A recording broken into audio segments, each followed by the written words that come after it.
কবি জাকির আবু জাফর 90-এর দশকের একজন কবি। তার লেখা কবিতা গ্রাফিতি।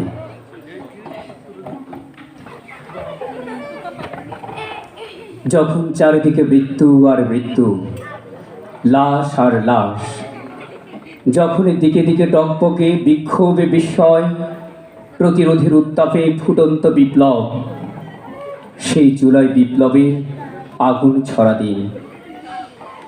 হৃদয় ডেঙ্গানো রঙের আঁচড়ে তখনই জন্মালো গ্রাফিতি। এমন এঁকেছে কি পৃথিবীর কোনো বিপ্লবের তুলি?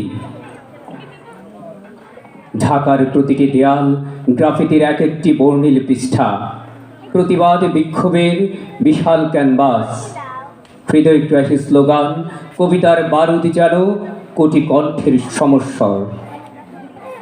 বৈষম্যহীন আন্দোলনের এক শিল্পীতরু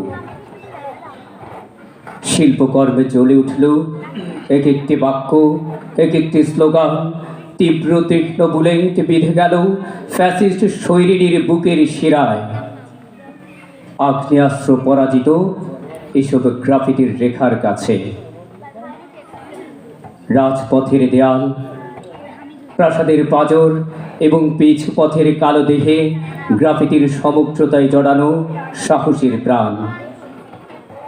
চোখ উল্টিয়ে জগৎবাসী দেখল দুনিয়ার গ্রাফিতির রাজধানী বাংলাদেশ।